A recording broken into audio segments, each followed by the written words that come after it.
My name is Keith Hannigan. I am a writer and content creator. For the past few months, the world has been living in fear due to the possibility of being infected by a highly contagious and infectious virus. However, the world continues to be contaminated by a plague known as racism. Since there has been race, there has been racism. It has been and continues to be a crisis with no solution in sight. Or is there? I honestly do not know. That's why I called a couple of crisis managers, Kaya and Oscar Frazier of End Demand Consulting. Since I've been contracted by Kaya and Oscar, I've conducted numerous interviews, written a series of blogs, and participated in a video series called 60 Seconds with a Geek. You should check them out, they're quite good.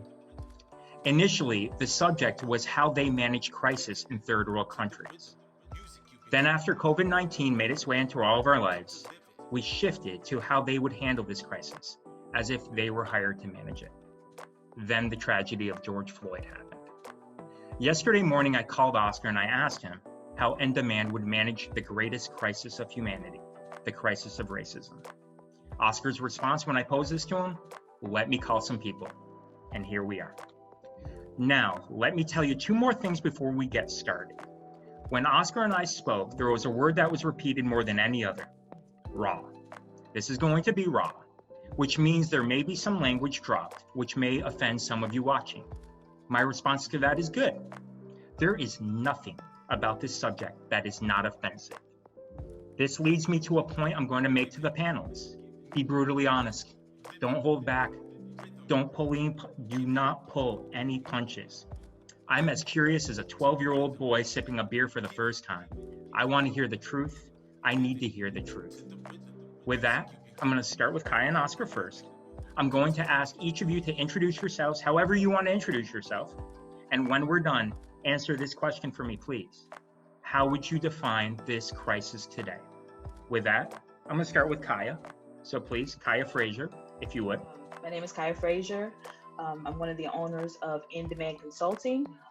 We handle, we actually are active in the federal government in contracting space. We handle crisis management, IT, the full spectrum. My name is Oscar Frazier. I do pretty much whatever Kaya tells me to do. And that's pretty much my role, but I'll talk a little bit more about myself in just a minute. Please go ahead, Kaya. Can you tell me, as when you initially handle or go into a crisis situation, is the very first step to define the crisis? What are we dealing with here? Yeah, so the short answer is yes. And to kind of qualify that a little bit, man, our responsibility in the continent of Africa is to assist with anti-terroristic type activities and finding ways to help media communicate to the masses without inciting fear or inciting chaos. But I think this particular conversation is a bit different, right? And primarily because this conversation is less about the instance of what has happened and more about how media communicates and reacts to the punishment or the activities that happen after the fact. I'm typically seeing kind of the same reoccurring theme, right? And that reoccurring theme is seeing, you know, if we're talking about the one you just talked about with George, we see him laid down, we see him being, you know, choked to death, essentially. But outside of that is, I'd like to spend a little bit more time understanding what's actually happening on the side of the case and like all the legal ramifications. And I think the last thing that we've heard so far is that there may be like a third degree murder. As of right now, I'm still like, I have a big question mark around we know what the crisis is, the bigger picture that you said, Keith, but I guess it's also just about, you know, understanding like what the actual outlay is going to be afterwards. Kaya, I don't know if you have anything that you want to say about this, anything on top of or additional to what Oscar just said? I think that I'm in agreement with Oscar. We know what the crisis is. It's very blatant in front of our faces. I think that this one is hard, you know, to assess because it hits closer to home than some of the other contracts that we have. And so it affects my life a little bit more directly. It affects the lives of people in my family and my closest friends a little bit more directly. So it makes the assessment of the situation, you kind of have to remove yourself to some extent, but it makes it a little bit more difficult to remove yourself, if that makes sense. Yeah, so that's where I'm at right now. Stephen, I'm going to go to you next because you're, well, next. So if you would, please introduce yourself, and if you could also provide your definition of what is happening today. Sure. Good morning, everybody. Stephen Noakes, a technologist from the Washington, D.C. area. And, as Oscar and Kai mentioned, this one is difficult. And for me, I'm happy I'm a little older right now, because 20, 30 years ago, this would have been, I've been right out on the streets with everybody else, probably doing some things that would have, not been good for my career and family. But I kind of take a look at this now with a different eye, and there's a systemic problem that's always been around, especially within the police. I've encountered it myself. I'm sure some of the other panelists have encountered it. I've been pulled over,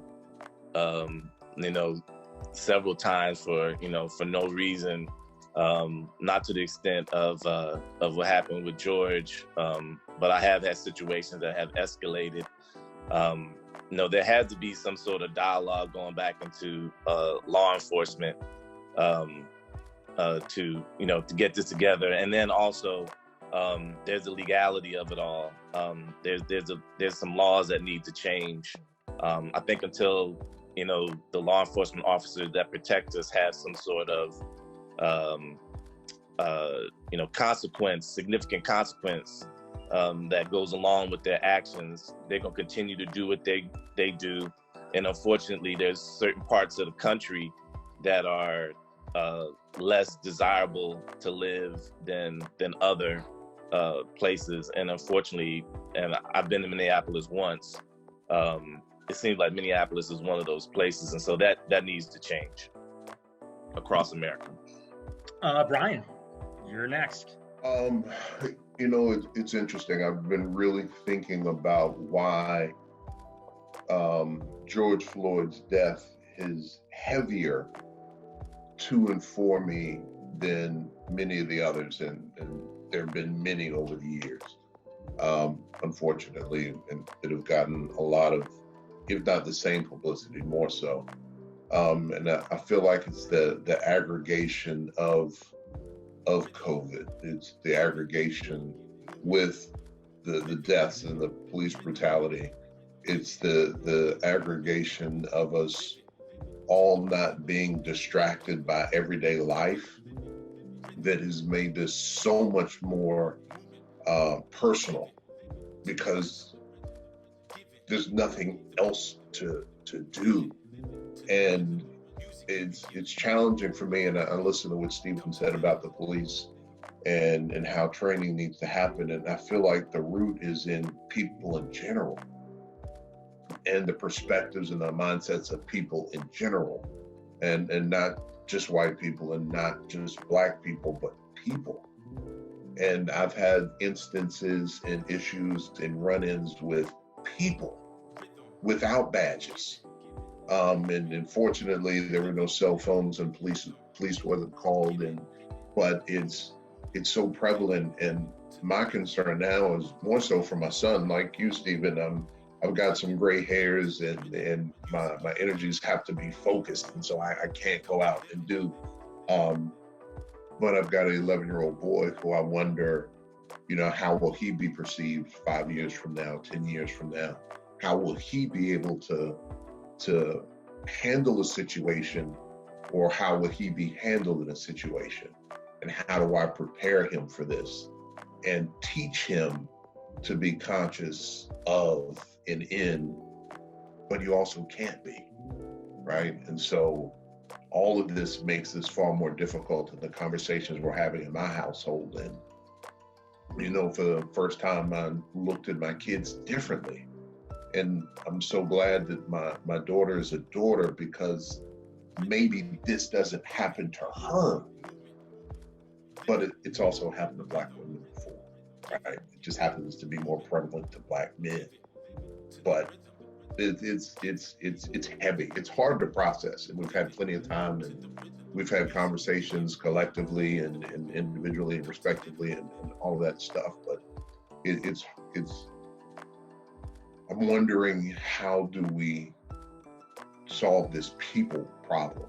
Because that's really what I see it is. Outstanding. I appreciate you. Do me a favor, let the people know who you are. I guess that'd be helpful for those interested. I am Brian Johnson. I have worked in and out of the federal contracting space for, I don't know, maybe close to 20 years now. And if I were to define myself, I think I'm a serial entrepreneur, and happily so. Thank you. Fred Deese, you're next. Fred Deese, I hire some of the best and smartest minds there are. I'm nothing, besides somebody that can have the ability to hire smart people. So Brian and Stephen and Oscar and Kaya, I think you guys are spot on with all of your comments and your thoughts. For me, I sort of look at this, actually my wife and I was talking last night. I sort of look at this as, this is America. I'm saddened by what's happening these days, but at the same time, I'm a little bit excited. I'm a little bit, happy that others can see what America really looks like from our lens, especially from someone from the South. I came from a city that still to this day is separated by the railroad tracks. You have the black folk side, which they also call the quarters, and the white folk side. So, I get and I love that everyone is excited. I love that everyone is surprised. I love that everyone that is active. But, I say, this is America. I'm glad, people see it through our lens now, and hoping this could, spur more change. So that's all I can really say, is that I just hope that people can now get more active, can change how they treat one another, and really try to get, the police force some help. I always said it, they don't need tanks and riot gears. They need training. They need a better selection process. They need to get paid more. And I think they need to get paid more so they could be able to attract better talent. I say that same thing about teachers and so on and so on. If you pay people a living wage, not a working wage. If you pay people a living wage, you will attract better talent. When you paying officers the amount of money that they're paying, you're not going to get nothing but the bottom of the barrel. You're going to have some really good people that's going to end up, taking those jobs because they believe that, they need to be involved in their community, or it's a family thing. But I definitely think, the answer is less tanks, more money, so you could be able to hire better talent. So they stop doing some of the stuff that they're doing, these days. Shanika, I saved the best for last. If you would, please introduce yourself and provide any insight you would love to, because I think you and Kaya bring the unique perspective to the room of being the two ladies, and really love to hear what you have to say. The pressure on this talent of all of the best of people to be last. So Shanika Palm, I'm a technologist and business owner in Birmingham, Alabama, by way of Detroit, Michigan. So I think I agree, largely wholly with everyone's statements before. A couple of key things jump out to me. I think recurrence and awareness. So it's interesting to have a panel of technologists, because this isn't new. George Floyd definitely isn't new to me. And so if I rewind and think about as a youth, when I saw Rodney King, I had awareness because I was an inner city youth. And Rodney King, again, it wasn't new to me. I was aware of that sort of violence, but it was captured with technology. And so there was a hope that something would change. There was video, more people other than people that looked like me and that were in my neighborhood would be made aware of this type of violence, and maybe there would be change. And so you fast forward 30 some odd years, don't mean to date myself, but fast forward each and every time I see it, the increased awareness, the increased technology, more people are aware. The recurring theme is that in the end, the accountability is still lacking. And so you are hopeful, and then that hope starts to diminish, and you start to expect that nothing would change. And so for George Floyd did hit me a little bit differently, because today I'm the mother of a 21-year-old Black male. And to see his hope diminish, that he's seen it enough, and he's seen the outcome not be beneficial to him, to his peers, to our communities as a whole, not just predominantly Black communities, but all communities, to see the expectation of my son is that nothing will change. That hit a little bit different. Thank you for that. I was telling my wonderful wife a story about when I first. I'm from Vermont. I don't know if there's whiter places in the world, but it's definitely up there. So a lot of this, I'm telling you, I just haven't been exposed, and I think a lot of people haven't seen what you have seen, what you have experienced, and things of that nature. And I think that's the education in it all. You know, we just don't know. Some of us don't know, and some are just ignorant that they don't care, right? So when I moved down to Georgia, I met a young lady who I wanted to take out, and she was African American, and she had two teenage boys. And she looked at me and she goes, how are you going to handle when they're going to go through something you have no idea what their experience, when they go out and want to just rabble rouse with a couple of white friends, and I tell them not to, because they're going to be the ones that get arrested. They're going to be the ones that are the focus of the police. And I couldn't answer that. And this is one of the reasons why I wanted to do this. Another thing too, though, is this: we're just in the midst of COVID-19, which was massive action that we were forced to all take, and we did. We all sheltered in place. We all did that. Is there massive action that needs to be taken in the United States today as a way to find a solution to this problem? I'll go. I mean, there's massive action that needs to be taken, but is there the will to do it? Because there's so many layers, right? There's the layers of, for example, as Oscar mentioned in this case, there's the legal. I'm going to go back to the legal part of it, because, with the legal system, there's these triculations that offset everything that you try to do. So, we all try to be good people. We look at, ourselves as African Americans. Probably most of our families have been here since before America was actually created. And, that same, no matter what you try to do, and Fred mentioned it as well, there's all these little underlying challenges that if you go and you say, oh, I look at this law, they'll go behind closed doors and they'll change it. And so, I mean, and with Shanika's, comment as well with her son, I would certainly agree with him, based on the history, unless those things sort of change to give you a fighting chance. We all trying to be good people. Everybody on this panel are trying to be good people, trying to be good Americans, right?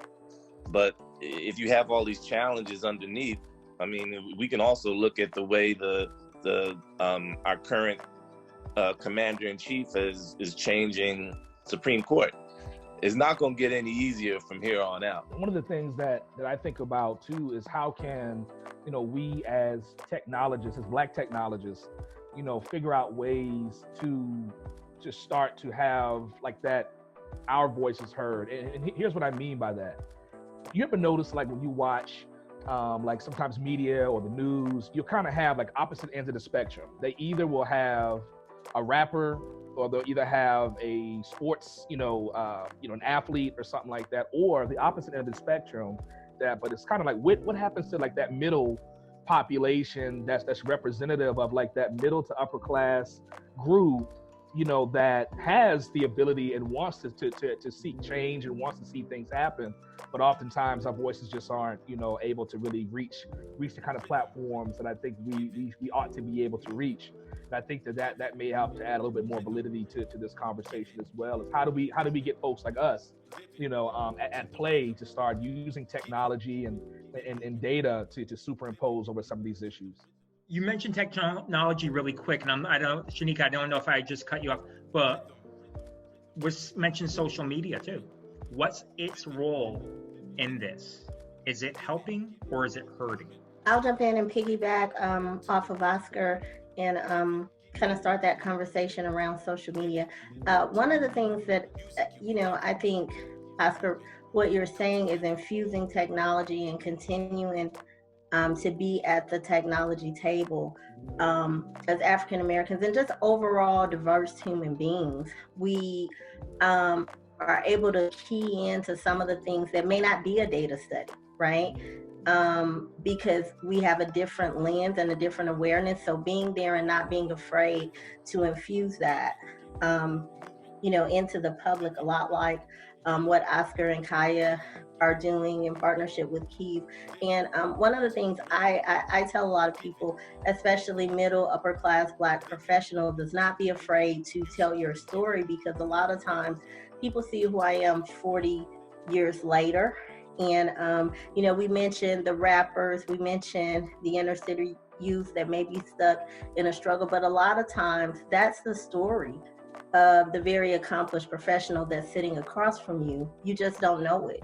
That's not what's broadcasted. So it looks like instead of people getting to see that there are different variations of us, that, Shanika in her youth aspired to be a Nicki Minaj. I wanted to be a rapper. I happen to have, a great mind for mathematics and science. And so, life took me in that direction. But being able to use those platforms, social media and beyond, to tell a full story so that people don't just see one dimension of us as human beings. To piggyback off of that, I think social media helps in a lot of ways.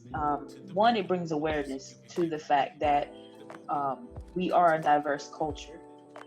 Even though it's bombarded by a lot of the images of rappers and actors and athletes, there are still those occasions when you see conversations that are happening around the Black family, which is something that doesn't get televised a lot.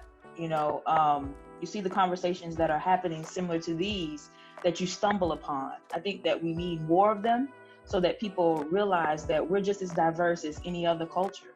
And we all, at the end of the day, have the same wants and needs. We just want to live a peaceful life, be happy, make some money, raise our families, and be able to just live. We're no different than any other human being on the face of the earth. But I think that a lot of times, in the past, growing up, we saw a lot of stereotypical images of ourselves. And you go all the way back to what we were taught in school. That our history books didn't show our mathematicians, and our history books didn't talk about the women that helped us get to the moon, or they didn't talk about the African American that helped with the first open heart surgery. So I grew up in a generation where we didn't see a lot of things outside of celebrities and athletes and that type of success outside of that growing up. But then as you start to hit, your late 20s and your early 30s, you start learning about all these other figures. So what fueled me through life was, I'm going to get a job. I'm going to go to college. I'm going to be educated, and I'm going to move the ceiling, so to speak, for the next generation of my lineage. And that's what drives all of us. We were taught to get an education and do better than what our parents did, and to teach our next generation to do better than what we did. And that's no different from any other culture, but you don't see that for us. You don't see that displayed for us. Social media in general are good and bad, Keith. At least my lens. I think nowadays the transparency that we have into the broader culture is a great thing and very necessary. I wish media, to Oscar's point, wouldn't just sensationalize the athletes and the entertainers, but they would sensationalize regular folks like us who employ people, who create products, who use products, who work with and for people across the spectrum, across the globe, successfully, without malice, without stereotypical definitions of who we are and how we are. And I think that has been missing, and that's missed, and it goes back to this being a people problem. And if people access the same media outlets, and those outlets only show this much of us and our culture, that's when it hurts and doesn't help our evolution as a global people. We're really good in this society of Monday morning quarterbacking. We're great at going, there's a problem over there, but nobody has a solution. Nobody. What is a solution that can happen today? And I don't mean just changing. I mean, what is something today that could happen which could impact tomorrow? Is there something such as that? And what can we do? While everybody was talking, I just had an idea thinking about my childhood and my grandmother and my aunts and what they had on their coffee table that I grew up reading that I don't really see anymore, which is like the Jets and the Ebonies and all that kind of stuff that we used to have, that I'd look in there, I'd be like, oh wow, that lady's really pretty, or that man, he's really handsome, he's smart, and he looks like me. Maybe it's time for us to, come up with something, a new age type of thing, what everybody was talking about with us, regular Joes, if you will, that kind of promotes that. It's easy to do today. And Mr. Deese is really quiet. But maybe that's something that we should look at. I mean, podcasts are blowing up. We got Joe Rogan getting bought out by Spotify or whatever. So maybe something like that I think that's something you can do right here, right now, and just throw caution to the wind and say, hey, that's it. That's what we do. And outside of production, consumption for something like that is free.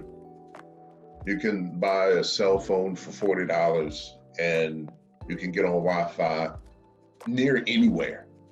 I've had power issues at the house and gone and parked the car outside of McDonald's to send a document. So you can get access to a podcast anywhere.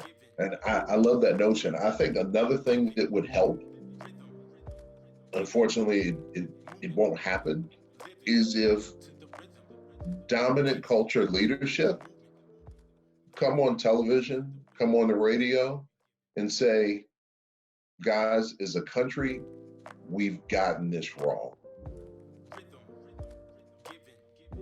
We've screwed up.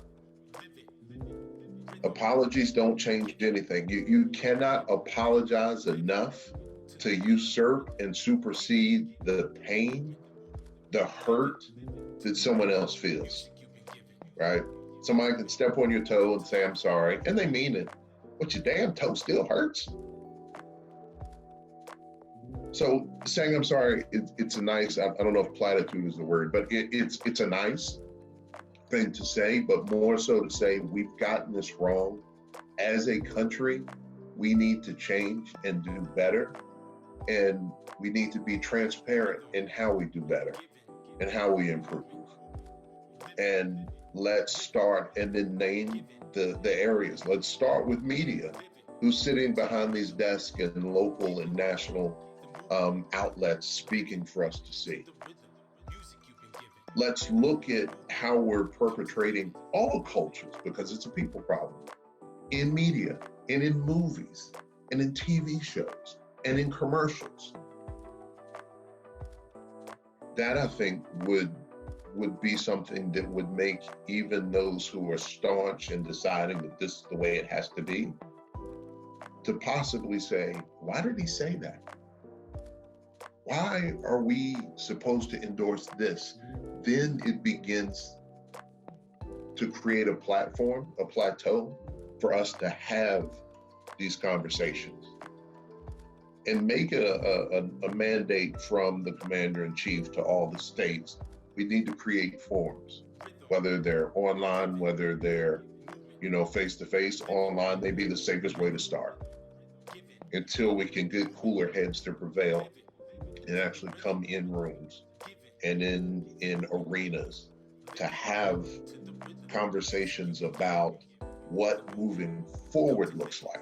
We can't apologize enough, but what moving forward could look like and what it should feel like and that sort of thing. I love the notion, Stephen, that you just mentioned about, like some kind of going back to the old school Jet magazines and those kind of things to start showing that middle / upper class, whatever you want to call it, and what our day-to-day is, right? I too remember having Jet magazines, and of course all of us, all the guys, I remember, like in the middle of the book was like the beauty of the week, but you also had no, I mean, we're not going to say anything about that, but it was there, but also in addition to that, man, it was about Black excellence, and I think that we are starting to look at only one side of the coin, man, when we only look at, and don't get me wrong, let me caveat a lot of my statements, and I'm not in a position of saying that interviewing rappers or sports athletes or actors is anything outside of, there's nothing wrong with that. And I don't think also going into some of the more impoverished areas or talking to people that maybe some of the quote unquote struggle, but we're all in some sort of struggle. We all are. And I think that we kind of miss that middle group, i.e. us, so yeah, I do think putting together some kind of an online blog scenario, or like a blog or just some kind of like another magazine sort of scenario like that would help. Something that we can do immediately, right? There's 7 technologists on the line right now. All of us have the ability to execute something like that. And what would be great would be for us to be able to do that along with some of the other vocalists that's out there, that's in the media, that's in the front and center. Allow us to be your technology on the back end to help push the actual content. To hop in, I've actually had conversations with folks about resurrecting a magazine like an Ebony or like a Savoy, which I don't think exists anymore. It may be online, but doing so by leveraging some of the folks on the higher levels, right? The athletes, entertainers who have access to capital, but also who have access to those who have capital who would and could see benefit in creating such a magazine and periodical.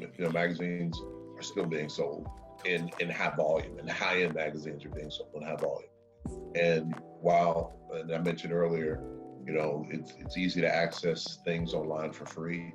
There's also something I think we can all talk about and all resonate with as a youth, holding this physical magazine, right? And cutting out pages and putting them on the wall in our bedrooms or in our lockers in middle school and junior high school and high school, and I still cut up magazines today. And I don't have a dream board, but I have a vision book of all the things, and I flip through because they come from these magazines, and it's tangible. And put a magazine in front of my son or daughter and say, look at this, take the magazine, we're going to talk about it. And then we have this physical embodiment of the conversation that they can go back to and look at.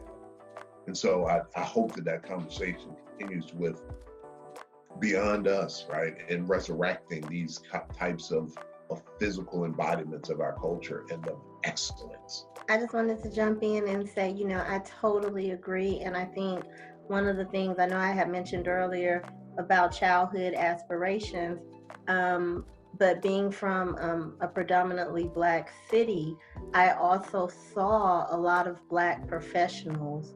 Growing up, I saw Black politicians, lawyers, doctors, and because those were things that were tangible to me, I enjoyed watching the celebrities, and we had magazines and you saw the rappers and actors and all of those things, but I could actually reach out and touch a local attorney or someone we knew from the neighborhood that had aspired to own a business in the neighborhood, that owned the local corner store, and so those things do resonate, I think, with the youth, to say I too can do that. And so pushing that out using a virtual form or getting it into the hands of more young people, I definitely agree that that's something immediate, and I think it has a long-lasting effect, for young people, for all of us to be able to see, I can do that. I see it every day. That's recurring. That's a recurring theme more than just the negative. I was going to add to it. I agree with everything that, we're talking about right now. But I also think that when we're talking solutions, having conversations and doing things like what we're doing right now, and the fact that you even reached out to us, Keith, to put this together, speaks volumes, right? So you mentioned that you're from Vermont, and you didn't have exposure to a lot of the things that we as individuals had exposure to growing up. Just the fact that you're okay with stepping out of your box, right? Okay with stepping out of your comfort zone and having these conversations to get to know us and our stories and us as individuals, and how what's driving us, and how we are able to do the things that we're able to do, and how our mind processes things and sees things, and how we can grow and develop and etc. And then taking that conversation back to other individuals that don't look like us and having that conversation with them as well. I think we're in a stage now where silence is not acceptable anymore. And hiding in like this box, and I'm not going to say hiding is the wrong word, but staying in a box and only thinking about yourself and not what's happening to other cultures and stuff like that is not acceptable anymore. We're beyond that stage now, and people have to be honest and stop pulling the veil over their faces and acting like these injustices and stuff don't exist. I think, and then I also think that, speaking specifically for our culture, we have to stop waiting for somebody to save us, right? And waiting for somebody to take responsibility for the injustices that we receive. And we have to start and continue, because we're a lot of us are already doing it, it's just not being televised. We have to continue to provide opportunities for people to see us outside of this end of the spectrum and that end of the spectrum. We have to continue employing more of our culture. We have to continue making a way for the next generation, and not being afraid to do that. We have a history of doing this before. It's not new. There were times whenever we were self-sufficient. granted, the government and powers that be destroyed a lot of those situations, but it's still a situation where we've done it before. Why can't we continue to do it now? We can't keep accepting or thinking that somebody is going to save us. We have to save ourselves. And until we get that through to the masses, we're going to continue going in this cycle. Okay. One thing that we keep mentioning is story.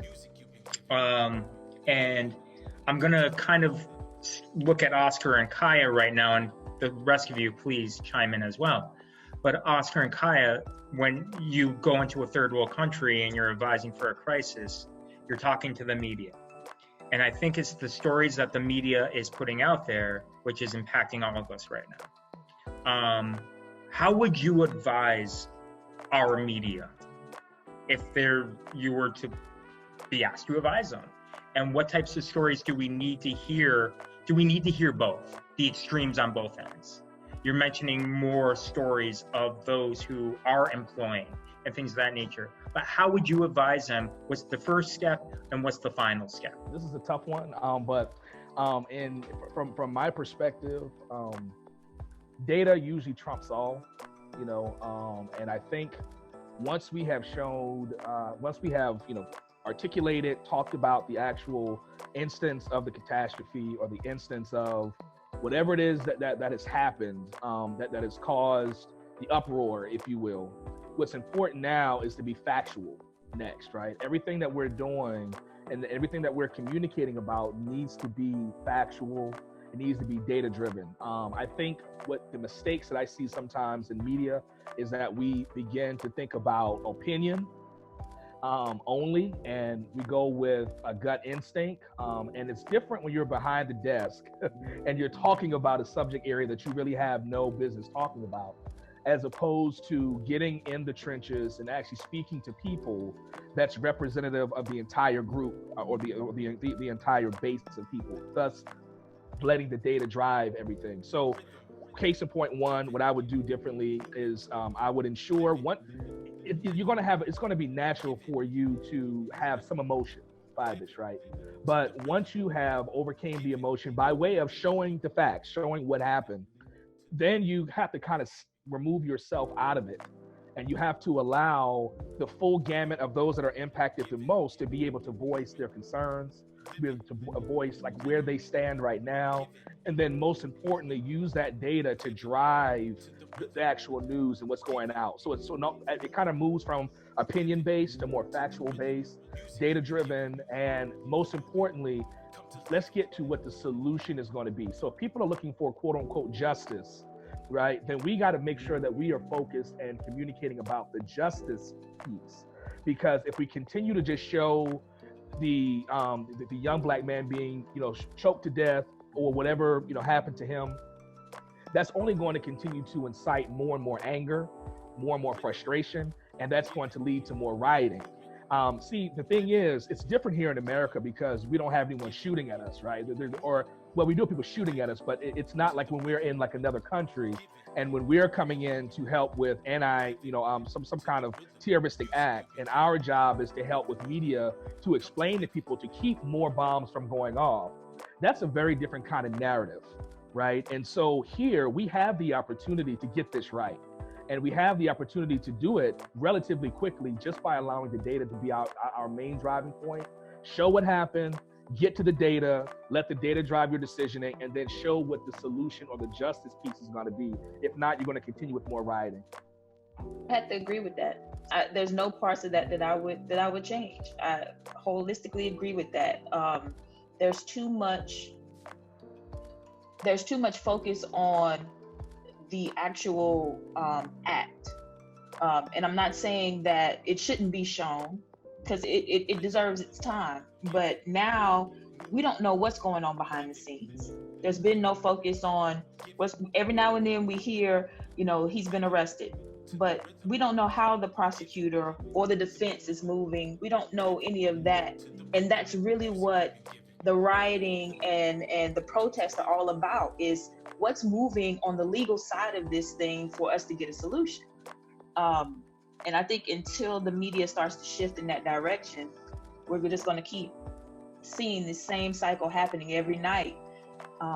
Not to mention, there's this buildup of anger that's happening. And then let's just say that justice is not served. You kept perpetuating the same image over and over and over again and building up the anger. So eventually the explosion will happen if we don't feel like justice is served. Right now, if we ask the question, and Shanique, I want you to definitely jump in. But one of the things that I would ask, those watching this as well as the panel, right now, if someone asks you, what's the latest on Ahmaud Arbery, right? What has been the situations that the folks that savagely killed him, where are they at going through the actual legal process right now? Most of us would not be able to tell you because the media sometimes tends to go to the next hot story, and instead of using the data to have a storyline. And now you're looking at data points and you're looking at these things and you're letting people be able to see the outcomes and the justice factors. That would help, at least me, I can speak for myself as an African-American male, that would help me believe in our system just a little bit more if I could see what actually happens through the actual process, and oftentimes that gets missed. Excellent point Oscar and Kaya brought up, that tracking, because you're right. And I was just thinking about it too, because that with Mr. Arbery, that really sticks out, also as just like you said, a savage act, and concerned about it, but we don't really know what's happening. We hear some things about what's going on, but it can't be verified. And again, now, of course, the media has shifted to Minneapolis, but we haven't taken it all the way to the end, to the close, for that particular, event. So that definitely needs to be done, and part of what the media should be focusing on. It's definitely a gap for sure. Well, it's funny too, because of the fact that I know that Oscar, Kai, and myself were all in Georgia, right where it happened, and I can't tell you where it is, and I don't think they can either. I mean, that's the reality of the situation, and I think that is first, honestly, where an immediate change can happen right now, is saying, okay, where are we with things? Are things happening? Are things progressing? But it's not sensational enough right now. The sexy. Right. The sexy video, for lack of a better phrase, but that's how they view it, is the George Floyd video. And it's unfortunate. I just want to say what Oscar said and Kaya together was so powerful, because with the George Floyd case, having friends of mine, colleagues that are attorneys, there was a lot of outrage about the charges that were brought. And having data and information to help people understand what's happening, and like even understand what justice looks like. I heard a lot of people say, and I asked a lot of attorneys that I knew, what's the difference between the first-degree murder charge and a third-degree murder charge? And they talked about the probability of an actual conviction, based on the charges that were brought. And so those are things that don't get put out there. The information does not get put out there to help people understand, maybe if there's a first degree murder charge, if the probability of convicting with the evidence that we have, and in the end, it's a catastrophe, right? Nobody was held accountable. But having that knowledge, that information, data, and just understanding what laws need to change to make this happen like that is just so powerful. I'm going to shift things a little bit. I'm going to point something out. I'm white. I don't know if you guys noticed, but what do I need to do? What should I do? Tell me. I need to hear from you folks. What should I do? Keith, you're doing it. You're doing it. You're having this conversation.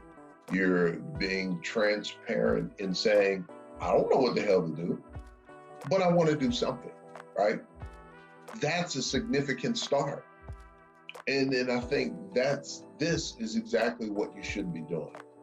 Having this awkward conversation, using this awkward conversation to put on a platform for others to see, listen, learn, and hopefully have a conversation as well. If only with you, to open that dialogue to and for someone who didn't experience this life in Vermont. And now you're fully engaged in Georgia and wanting to engage even further. This is what you do. And I thank you for it. I really do. I'm honored. I appreciate it. I will tell you something. I told you about the young woman I met who said about her two boys. There was one prior to that who she was young. I'm very attracted to African American women. My wife is multiracial, and I love her, and she's wonderful. She's perfect. But for my entire life, you have good taste, man, and I thank you for having great taste as well. Let's call that out, since we're calling things out. Kudos, sir. Well, here's the thing. When I met this one, I never met her, but we were chatting, and she finally just said to me, she goes, "Keith, we can't date." I go, "Why is that?" She goes, "You're white." I've never felt that way before in my life. That feeling is something you're all too familiar with. That powerlessness that comes with saying, I can't change that. It's not like I'm stupid and can become smart. It's not like I can get a haircut. I can't change that, and I don't know what to do. And it was such a unique experience that it opened my eyes to being in a world where it's like, wow, this is reality. And I don't blame her. I just really don't. So that is another reason why I'm here with you guys, because of the fact is I need to hear this from you guys. I need to hear stories from you guys. And that is something I don't know if you'd be all willing to share. Just a story of what it's like in a day in your shoes, in your industry, doing what you do, and is there the face of racism today in what you do and how you deal with that? Things that I just take for granted. That's a great question, Keith, and I'll just dovetail off of what everybody mentioned. Yeah, kudos to you for just having the wherewithal to have this conversation. Before I kind of talk about myself, I think we need to go even into the harder conversations, such as the community that we just talked about, where the gentleman who was running, was shot. We need to bring both sides together on that and just kind of figure out, where's your mind at that you just want to run after somebody, get in the car, chase them, and shoot them. Like, having our perspective is great, but I think going into that level of depth with those folks will really give us some additional perspective, because that's where the problem is. That's where what I call the dirty underbelly of America is, that needs to be addressed. Because for us, we're good, right? We're going to do what we're supposed to, but we have this mindset from these other people that may have been systemic over generations. Is like, where is that coming from? And if we can get to that, and hopefully it's not a lost cause, but if it is a lost cause, then it's a lost cause. At least we know it. But if we don't have that conversation and we don't give them the chance to be like, hey, I just don't like you because you're of your color, and then we can have conversations about that and go. And if they're open, perhaps break down some barriers. But to me, Keith, if we go to that level, that would be awesome too.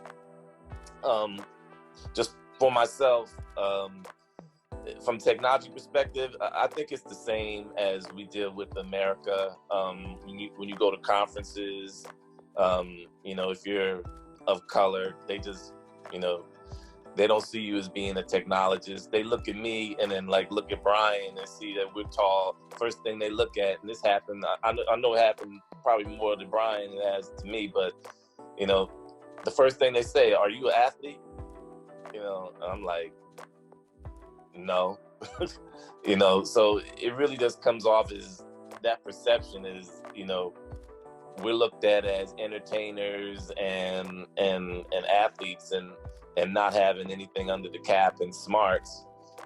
So every time we go somewhere, we have to prove ourselves over and over again.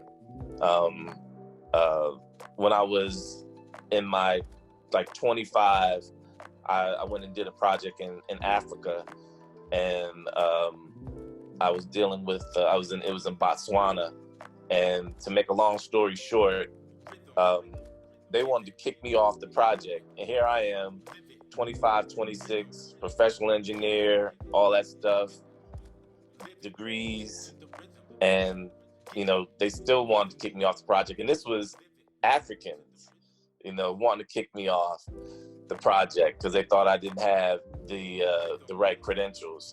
So that's something we deal with every day, no matter what. You walk into a room with a big contracting company, there may be none of people of color or one, and you have to go through the whole process again, showing, I do have the smarts, I do have the experience, I do know what I'm talking about. It's over and over again, and it never ends. What it is, I think, is it's hard to believe sometimes with all the oppression, all the things that African Americans have been exposed to, sometimes that we really can be in both ends of the spectrum. We really can be an athlete or a Black technologist or in the trap or wherever else you may see us. It's like we really are a multi-dimensional culture.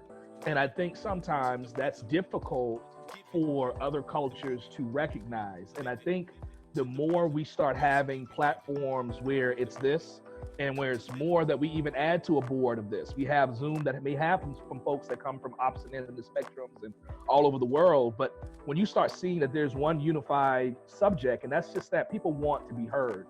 People want to be valued. People want to be able to raise their children in a safe environment. All those kind of things are kind of like that commonality, right? And so what happens is we tend to forget about that common factor, and we just look at the face value. Well, this guy's got his pants sagging, so he must be, from the hood, right? This person's got glasses on and the shirt tucked in, so he must be from the upper echelon. And we really don't know that. You know what I mean? Like I myself, I think earlier, Shanika, you were mentioning about how you grew up and you were able to see a lot of Black, business owners and people thriving. I grew up in Charleston, South Carolina. So there wasn't a lot of, Black owners and people doing things. And I was blessed to have, parents who were entrepreneurs, but that wasn't something where they were highly successful entrepreneurs. They were trying to make ends meet, and I think when you see that, sometimes it is difficult to understand that, wait a minute, so we can be a technologist? So we don't have to have a ball in our hand to make money? And those are the kind of things that I think, we as a culture deal with. So Keith, to answer that question, man, we have to be a little bit of everything. And think about this. Not only are we dealing with external racism, but think about the inner prejudice that we also deal with right within our culture, right? So you'll have a lot of stereotypes that comes into play based off of where they live, based off of where a Black person lives, based on how they talk, based on what kind of business they're in, what type of sports they're in. All those things, we have to be able to fit into all of that. It's tough. It's tough. Damn near impossible. Yeah. Damn near impossible. I don't know why we don't implode or explode. Again, I'm listening to you, Oscar, and what you just said about, we can listen to Trap and have a degree from an Ivy League school and own a company and have some of the most difficult certifications to get. And we have prejudice from outside of our culture, also within our own culture. Like, case in point, my family and I, we went on vacation a year ago. And as Steve mentioned, I'm tall, I'm 6'8", and planes aren't made for anybody over, I believe, 5'10". Just doesn't work, right? So, as I mentioned, I'm an entrepreneur of several companies, and so I bought first class tickets for my wife and 2 children to fly. And the looks that we got from people boarding the plane made my son, who was sitting beside me, so uncomfortable. He said, "Daddy, why is everyone looking at us like that? Not just a certain group, but why is everyone looking at us like that. And so I had to explain, son, we're not supposed to be here. They don't think we're supposed to be in these seats. They don't know how hard I work. They don't know how hard your mother works so that we can sit in these seats. And so that's how and why there's issue. Maybe we don't deserve to work this hard, son. Maybe we don't deserve the things that we've earned, but this is why they're looking at us this way. And so as a result, you need to enjoy the seat. You need to be happy you're in the seat, because one day you're going to have to work hard enough to sit in the seat. And so what I think you should do is whatever you want to do in this seat. And so my son drank about a gallon of Sprite while everyone boarded the plane, and made as much noise with that cup and ice as he could so that everyone could see he was in this seat, and then laid the seat down flat, pretended to take a nap, got back up, drank some more. He was in the bathroom, I don't know how many times before we took off. Right? But he deserved to be in the seat, and he was gonna let everybody who was getting on that plane know that was his seat. He deserved to be here, and he was gonna appreciate the experience and the opportunity.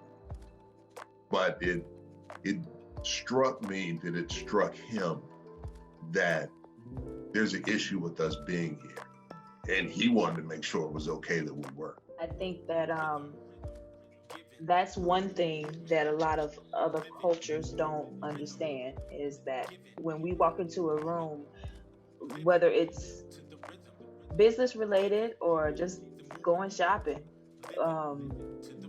there's always that notion that people are looking at us like we don't belong, in the United States. And it's crazy.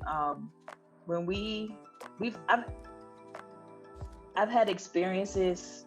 I'll talk about a personal experience, and I'll talk about work experience as an African American female. When we first moved into one of our offices, we pulled up to come and see the location. And when we walked into the building, the first thing that the actual landlord asked us was, "Did y'all just get out of that Mercedes out there?" And a piece of my heart sank. Like, what does that have to do with you showing me the property? And the demeanor when we said yes completely changed. It was like overly personable, going the extra mile. And then there was the preceding conversation was like, well, we just like to make sure that everybody in our space meshes well and that the energy is well. So what about me told you that my energy was not going to mesh well with other cultures and people in an office setting? What was that about? But these are things that we experience. And then professionally, there's always that I have to prove that I deserve a seat at the table.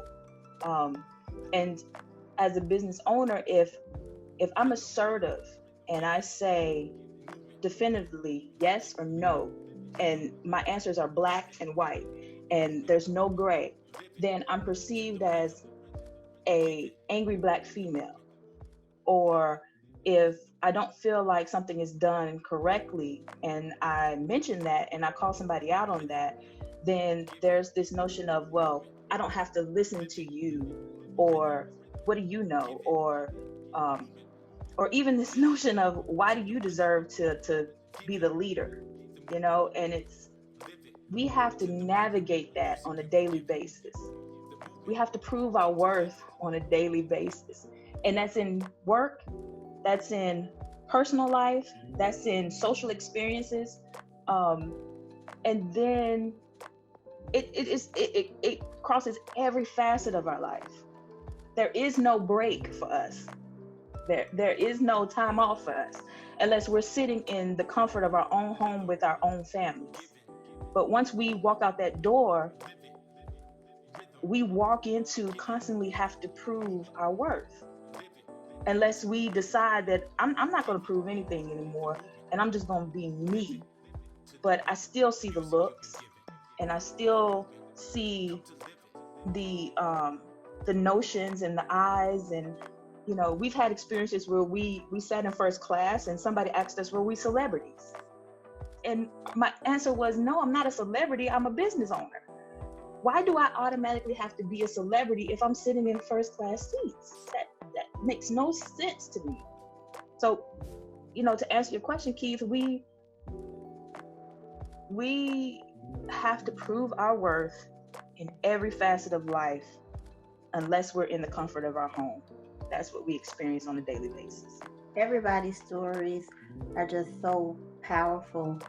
I would say, I think for me, it's being, I feel like in certain settings, I'm looked at externally as an exception.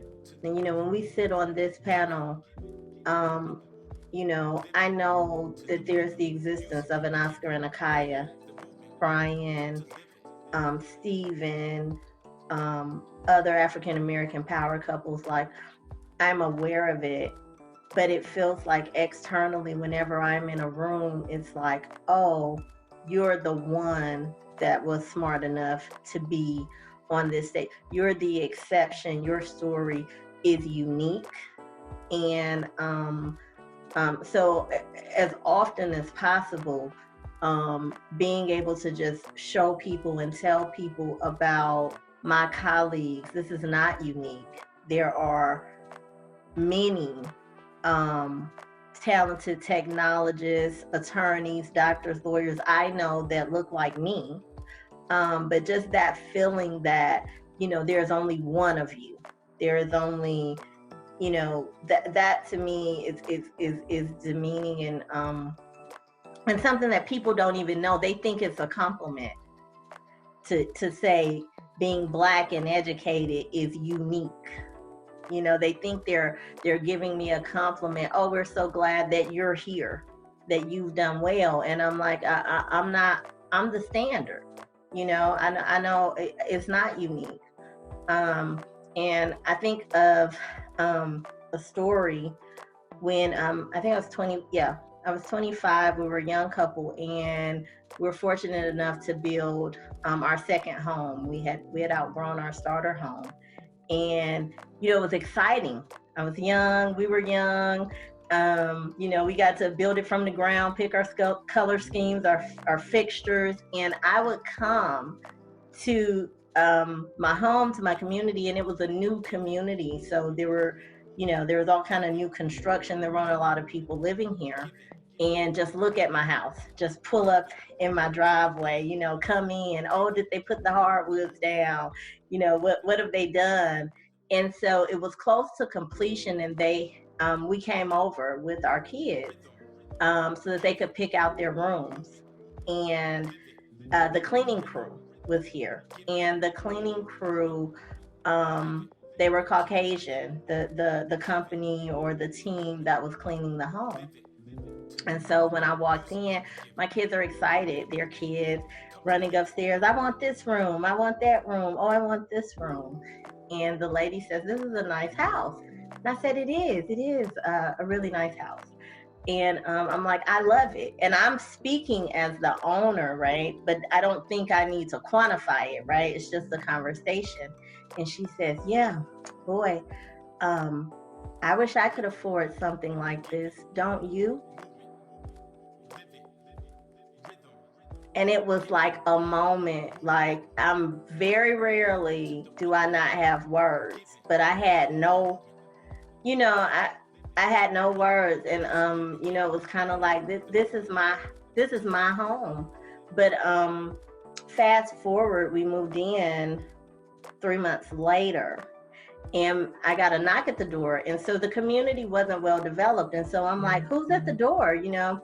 And I go to the door, and there's an older African-American woman.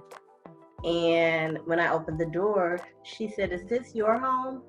And I said, yes. And she said, I am so glad to see you. And she hugged me and she said, we wanted to buy this home. And the builder told us it was sold. And that he would build us a home on the back. And they have the same home as I do. They built the same exact home floor plan, but the lot was not as nice. And she said, we were convinced that it was a racial thing. And they didn't want us to have this property because we were Black. You know, they were going to put us on the back street, but not as nice lot, right? And she said, so I couldn't wait until people moved in. Their house actually hadn't been finished, but she was like, I was coming to this door to see if what I felt was true. And I'm so happy to see you here. And that was that's a 360, right? When you ask, what is a day in the life? Something as beautiful and promising as home ownership for a young couple, that is global, but we experience it different oftentimes. Keith, let me quickly add to that because I don't want to belabor it, but now add to that what we have to explain, you know, piggybacking off of Brian's story, add to that what we have to explain to our children, right? And what bit of their childhood we take away, their innocence, we have to take away as parents to explain to them that they're different and they're going to be perceived differently as they grow up in this country. They don't get to have that careless freedom that a lot of other kids have, because by the time they're reaching that age of probably about 10 years old, we have to snatch a little bit of their superhero, you know, carefreeness away from them to make them aware of how to be safe and how to protect themselves. And son, you can't go jumping off these steps because somebody might perceive it as if you don't have any home training, or you know, you're being looked at a little bit differently, so you have to carry yourself a certain way in public. You know, we have to snatch away a little bit of their freedom before they even get to a certain age, you know, and that's the reality of what we live in. Can't say thank you enough to all of you for everything you've shared, from opinions to stories to facts. I think what's necessary is to do this again. That in the future, whether it be near or whatever, if there's hopefully not another moment like this, but I think there's a reality that another moment like this is probably going to be inevitable. And that's the sad state of affairs. So hopefully before that, though, we all get together again, we assess where we are, and we keep moving things forward, because if these are the right steps, then let's keep on this path. All of you, from a short white guy from Vermont, I say thank you for everything. And I appreciate all of your time and everything. I'm a better man for listening to what I just listened to today. Thank you. Live it to the rhythm. Give it the movement. Live it to the rhythm. Music you've been given.